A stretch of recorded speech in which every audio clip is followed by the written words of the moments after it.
A história de hoje começa em uma casa pacata em Akron, Ohio.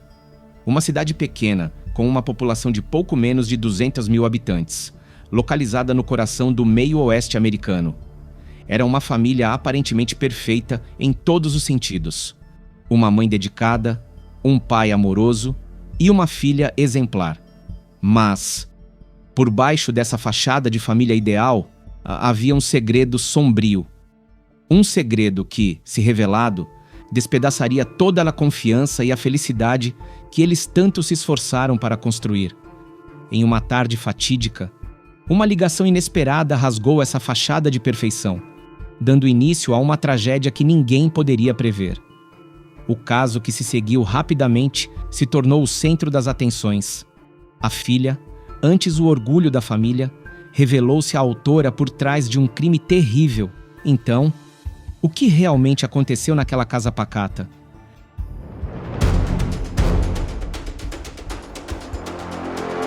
Brenda Powell, nascida em 19 de março de 1969, em Salem, Ohio, demonstrava, desde a infância, uma vocação genuína para cuidar do próximo. Sua paixão por ajudar crianças e sua dedicação ao bem-estar de pacientes se tornaram os pilares de sua trajetória profissional. Formada em desenvolvimento infantil pela Universidade de Akron, Brenda iniciou sua carreira no Hospital Infantil de Akron, onde rapidamente ganhou destaque por sua competência e serenidade ao lidar com crianças de todas as idades, especialmente em unidades especializadas no cuidado de condições delicadas. Com um coração generoso e profundo conhecimento na área, ela tornou-se uma presença indispensável ao longo de 28 anos de serviço. Brenda também foi responsável pela criação de programas de apoio voltados a jovens em tratamento prolongado, oferecendo suporte contínuo às famílias e aos pacientes durante toda a jornada de cuidados. Ao longo dos anos, Brenda conquistou a admiração e carinho de colegas e crianças, sendo lembrada como uma figura inspiradora e essencial para o hospital. Além de sua carreira devotada, Brenda também tinha uma vida familiar feliz, ao lado de seu marido, Steve, e de seus 2 filhos. Segundo Steve, Brenda era uma mulher devotada ao trabalho, aos amigos e, acima de tudo, à sua família. Eles se conheceram em 1995 e apenas um ano depois decidiram se casar. Pouco tempo depois, a família deu as boas-vindas à filha, Sydney, e alguns anos mais tarde, ao filho, Andrew. A família Powell vivia feliz em Akron, Ohio, levando uma vida plena e financeiramente estável. Quanto a Sydney Powell, ela era uma aluna brilhante no colégio St. Vincent St. Mary, em Akron. Além de seu notável desempenho acadêmico, Sydney também participava ativamente de esportes, como futebol e lacrosse. Após concluir o ensino médio, Sydney recebeu a prestigiosa Bolsa Presidencial da Universidade de Mount Union, localizada a apenas 1 hora de carro de sua casa.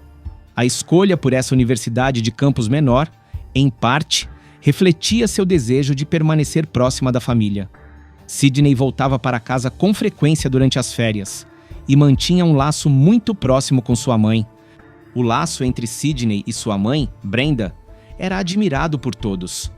Brenda não era apenas uma mãe incrível, mas também a melhor amiga de Sydney. A jovem frequentemente procurava a mãe para pedir conselhos, conversar ou simplesmente compartilhar momentos de descontração, através de memes. A família Powell mantinha uma forte união, algo evidenciado pelo uso do aplicativo Life 360 para se localizarem e se protegerem mutuamente. Para eles, isso afirmava a confiança absoluta que cada membro depositava nos outros. O primeiro semestre de Sydney, na Universidade de Mount Union, foi tranquilo e promissor. Ela dividia o alojamento com sua melhor amiga do colégio, Lauren, e logo se adaptou à nova rotina. Participou de uma irmandade, ampliou seu círculo social e se mostrava cada vez mais confiante. Tudo indicava que os anos universitários seriam marcados por boas experiências. No entanto, essa fase de tranquilidade logo começaria a dar sinais de mudança. Com o histórico de excelência de Sidney, desde os tempos de colégio, e a bolsa de estudos que conquistou, seus pais se sentiam tranquilos quanto à sua vida acadêmica. Embora a Universidade de Mount Union oferecesse um aplicativo para acompanhar o desempenho dos alunos, Brenda e Steve raramente o acessavam. Preferiam respeitar a autonomia da filha, sem transmitir a sensação de pressão ou vigilância. Sidney, por sua vez, mantinha discrição sobre seus estudos. Essa postura se manteve, até mesmo durante o verão de 2019, quando ela retornou para casa e trabalhou na área infantil de um time de beisebol local. Nas férias de inverno daquele ano, Sidney voltou para casa, celebrando o Natal e o Ano Novo, no ambiente acolhedor da família em Akron, sem demonstrar qualquer sinal de preocupação. A realidade, no entanto, era que Sidney havia perdido a elegibilidade acadêmica no semestre de outono de 2019, após ter dificuldades em 3 de suas 4 disciplinas e receber uma notificação oficial da universidade. Com isso, ela deixou de ter acesso regular às instalações do campus. Mesmo assim, retornou a Mount Union em janeiro e manteve uma postura aparentemente estável, inclusive diante de Lauren Curry, sua colega de quarto e melhor amiga desde o colégio. No fim de fevereiro, comunicou a Lauren que se afastaria temporariamente para lidar com algumas questões pessoais.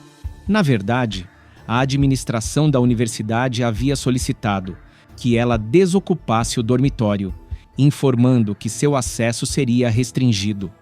Quando a administração da universidade se ofereceu para entrar em contato com os pais de Sidney a respeito de suas dificuldades acadêmicas, ela afirmou com convicção que já havia conversado com eles. Para Sidney, a ideia de um contato direto entre a universidade e seus pais era motivo de grande apreensão. Após suas conquistas no colégio, o que mais temia era decepcioná-los. Por isso, ao invés de encarar a situação de frente, ela optou por se afastar. No final de fevereiro, alugou um quarto de hotel, pagando de forma discreta, e procurou manter a aparência de normalidade, como se tudo estivesse sob controle. No início, os pais de Sidney não faziam ideia do que realmente estava acontecendo. Ela se esforçava ao máximo para esconder as dificuldades que vinha enfrentando na vida acadêmica. Em 25 de fevereiro de 2020, Brenda enviou uma mensagem à filha expressando uma leve inquietação. "Tenho a impressão de que você está guardando algo. Não se esqueça de cuidar das suas notas para manter a bolsa." Sidney respondeu de forma breve e tranquila. "Está tudo ótimo com minhas notas, mãe. Obrigada." Naquele momento, Sidney já havia deixado o dormitório, mas a intuição de Brenda, embora sensível, ainda não bastava para que ela percebesse o que estava por trás das aparências. A única pista concreta sobre a situação de Sidney estava no portal online da universidade. Quando Steven Powell, seu pai, tentou fazer login para pagar a mensalidade, o sistema negou o acesso. Ao perguntar a Sidney sobre o ocorrido, ela atribuiu o problema a uma falha técnica na Mount Union e se comprometeu a verificar o motivo. Como sempre confiou plenamente na filha, uma jovem com histórico exemplar, Steven não imaginava que algo mais sério pudesse estar acontecendo. No entanto, em 3 de março de 2020, ele recebeu uma ligação inesperada da Mount Union durante o expediente. A equipe informou que Sidney já não fazia parte do quadro de alunos da instituição. Quando ele questionou desde quando aquilo havia acontecido, foi orientado a buscar esclarecimentos, diretamente com a própria filha. Perplexo e confuso com a informação recebida da universidade, Steven decidiu verificar o aplicativo Life 360 e viu que Sidney estava em casa. Profundamente abalado por perceber que a filha havia escondido a situação, enquanto ele continuava pagando as mensalidades, Steven deixou o trabalho imediatamente e foi para casa com a intenção de conversar pessoalmente com ela. Para evitar alertas no aplicativo e chegar sem gerar ansiedade, ele preferiu não levar o celular consigo. Ao chegar em casa por volta das 11h30, Steven encontrou Sydney sozinha. Ela afirmou que enfrentava apenas alguns pequenos contratempos na universidade e garantiu que ainda morava com a colega de quarto, Lauren. Steven, tentando manter a calma, assegurou à filha que poderiam superar aquela fase juntos e, se necessário, encontrariam uma solução, como o trancamento temporário da matrícula. Apesar de perceber que Sydney estava visivelmente abalada e introspectiva, Steven não sabia ao certo como apoiá-la diante de tantas emoções reprimidas. Após refletir um pouco, ele decidiu entrar em contato com Brenda, que estava em turno no hospital infantil. Brenda prontamente se dispôs a voltar para casa para conversar com a filha e Steven saiu pouco antes da chegada da esposa. Conhecida por seu jeito sereno e sua empatia natural, Brenda sempre soube lidar bem com situações delicadas. E Steven confiava que, com ela por perto, as coisas poderiam se acalmar. Durante esse período, os dois trocaram algumas mensagens. Às 12h41, Steven enviou sua última mensagem à esposa. Uma mensagem que, infelizmente, ela não chegou a responder a tempo. Enquanto isso, Brenda havia deixado um recado de voz para o setor administrativo da Mount Union, querendo discutir a situação de Sydney. Quando Michelle Gaffney e o reitor Fraser chegaram ao escritório, retornaram a ligação de imediato. O registro mostra que a chamada foi conectada às 12h36 e 45 segundos. Assim que a chamada começou, algo extremamente alarmante foi ouvido do outro lado da linha. Um som abrupto, seguido por uma reação desesperada. Do viva voz, Fraser e Gaffney escutaram gritos e ruídos desconexos, ficando visivelmente em choque. Eles tentaram responder, perguntando se Brenda estava bem ou se precisava de ajuda, mas só recebiam sons de fundo caóticos, carregados de pânico. Em segundos, uma sensação de urgência tomou conta da sala. Havia sinais claros de que algo muito sério estava acontecendo do outro lado da linha. A chamada foi interrompida de forma repentina, após uma sequência de ruídos incomuns. Fraser e Gaffney tentaram retornar imediatamente. Nas duas primeiras tentativas, ninguém atendeu. Na terceira, às 12h40 e 15 segundos, o telefone finalmente tocou. Apenas 3 minutos e meio após o início da situação, e 1 minuto antes da última mensagem de Steven para Brenda. Com a voz tensa, Fraser perguntou: "Brenda, é você na linha?" Uma voz feminina, fraca, respondeu: "Sim, sou Brenda." Mas imediatamente, os dois perceberam que havia algo errado. A entonação não combinava com a voz de Brenda. Gaffney balançou a cabeça e Fraser afirmou com firmeza: "Sydney, acho que é você. Essa não é a Brenda." A ligação foi encerrada naquele momento. Sentindo que algo muito sério poderia estar acontecendo, Gaffney acionou a polícia de Akron, fornecendo o endereço da residência e relatando os sons alarmantes ouvidos durante a chamada. Ela solicitou que uma unidade fosse enviada o quanto antes. Quando o oficial Kenneth e sua equipe chegaram à residência, na quadra 1900 da Rua Escuda, encontraram o local em estado de desorganização incomum. Algumas janelas estavam danificadas e havia indícios de que algo grave havia acontecido. Sydney foi localizada do lado de fora, próxima à garagem, visivelmente abalada e chorando muito. Em claro estado de desespero, ela ajoelhava-se no chão, com os punhos fechados, sem conseguir se acalmar. Os oficiais a acompanharam até um local mais tranquilo, onde tentaram acalmá-la. Após alguns minutos, Sydney conseguiu respirar fundo e começou a relatar o que havia acontecido segundo sua versão dos fatos. Segundo Sydney, enquanto ela e a mãe conversavam sobre questões relacionadas aos estudos, um indivíduo desconhecido teria invadido a residência. Brenda teria orientado a filha a sair imediatamente para buscar ajuda. Quando retornou, Sydney contou que encontrou a mãe desacordada no chão, em uma situação muito delicada. Brenda foi levada às pressas para atendimento médico emergencial. Apesar dos esforços da equipe médica, Seu estado de saúde era extremamente grave e, infelizmente, ela não resistiu. Enquanto isso, as autoridades trabalhavam para entender melhor o que havia acontecido dentro da residência. O local apresentava sinais visíveis de confusão e desordem, móveis fora do lugar, objetos danificados e marcas que indicavam um possível confronto físico. No quarto principal, foram encontrados itens que, segundo os peritos, poderiam ter sido utilizados durante o episódio. Entre eles, uma frigideira de ferro fundido e uma faca doméstica. O relato de Sidney começou a levantar dúvidas entre os investigadores. Eles observaram alguns sinais físicos em suas mãos e braços, além de marcas que indicavam que algo incomum poderia ter acontecido. Um detalhe chamou ainda mais atenção. A maioria das janelas estava danificada de dentro para fora, o que levantou a hipótese de uma possível tentativa de encobrir o que realmente ocorreu.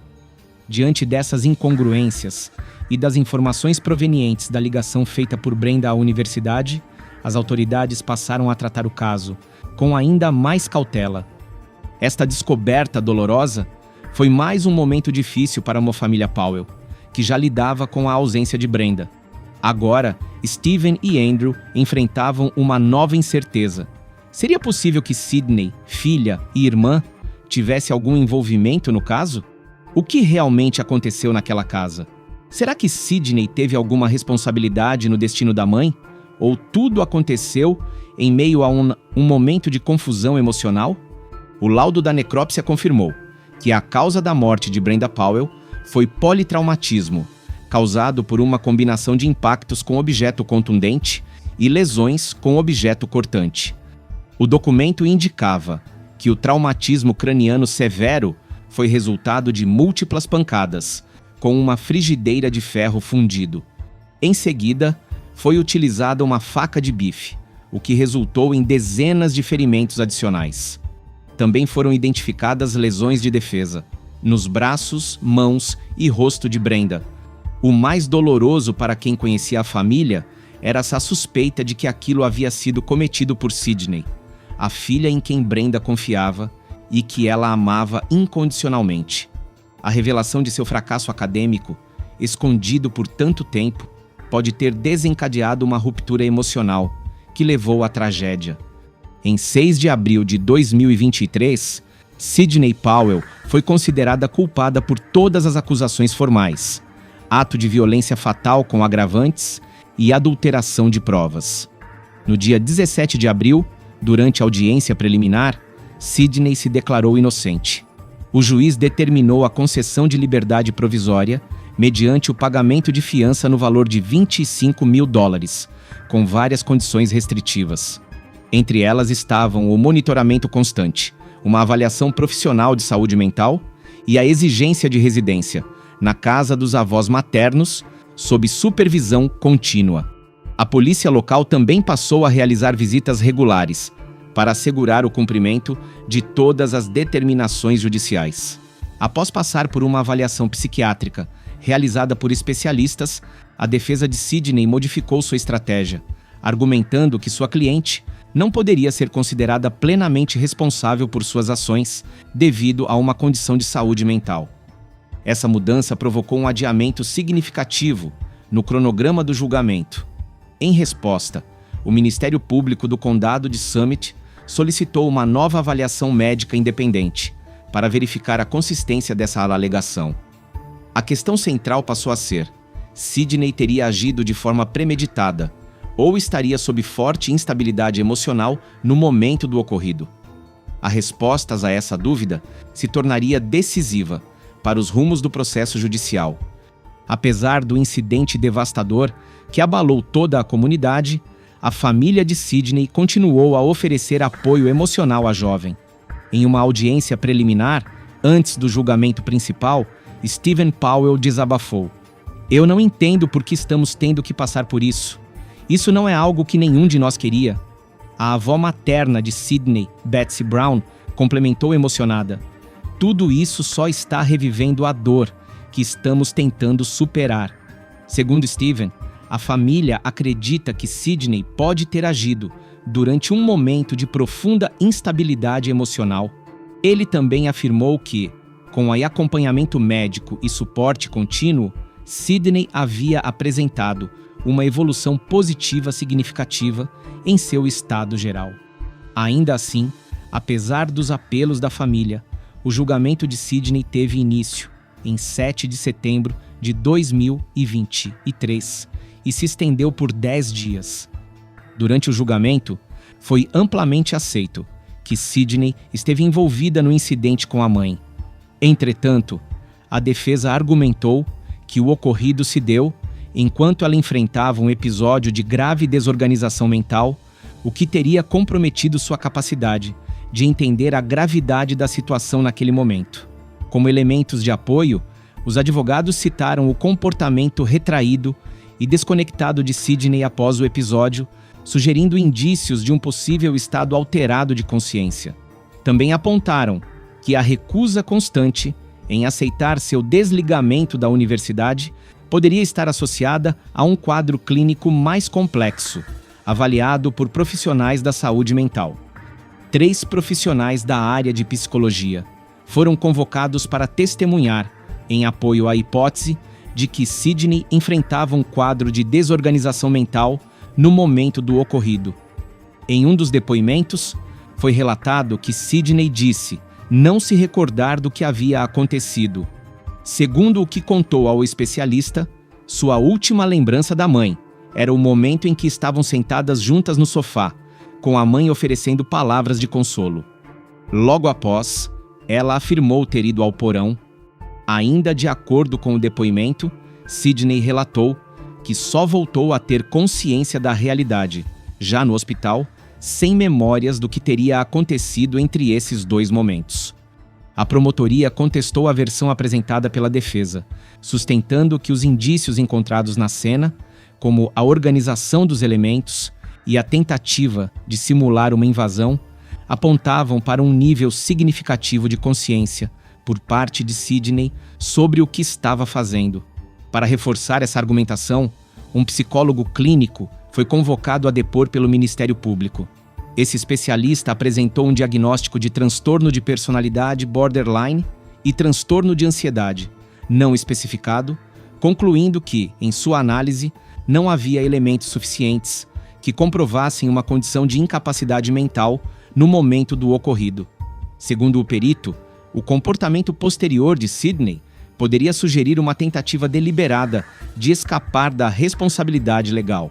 No desfecho do julgamento, o júri se alinhou à interpretação apresentada pela promotoria.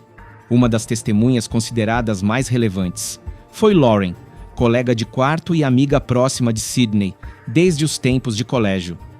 Durante o depoimento, Lauren relatou que Mosains, nos dias que antecederam o ocorrido, não percebeu nenhuma mudança de comportamento em Sidney que indicasse instabilidade emocional.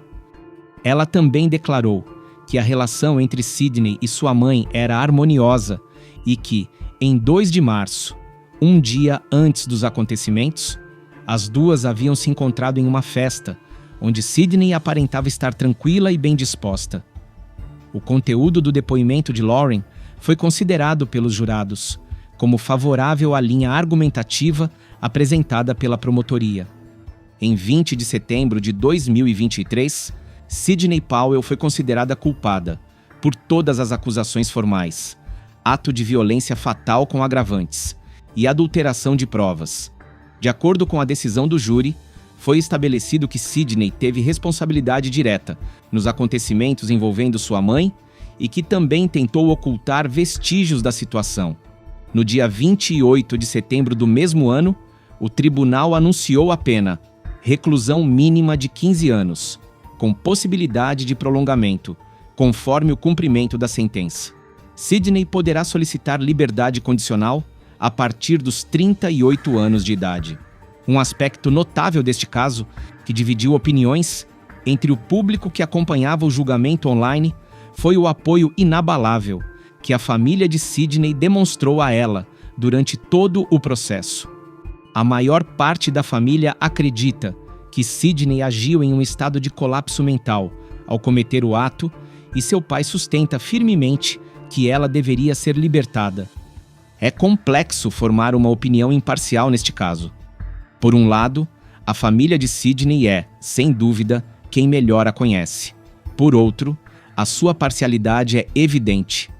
Independentemente de qualquer estado mental, o ato de tirar a vida de outra pessoa é de extrema gravidade. E é inegável que Sidney precisa ser responsabilizada por suas ações. A sentença que ela agora enfrenta é uma consequência inevitável. Sidney passará muitos anos na prisão para, talvez, expiar o que fez. No entanto, este continua sendo um caso, com muitos aspectos complexos. Gostaríamos muito de saber a opinião de vocês sobre este caso. Vocês acreditam que Sidney realmente agiu durante um colapso mental quando cometeu o ato, ou que sua ação foi impulsionada por uma fúria incontrolável? Deixem seus pontos de vista nos comentários abaixo. Obrigado por assistirem. O apoio de vocês é a maior motivação para a equipe do Confissão X. Nos vemos no próximo caso.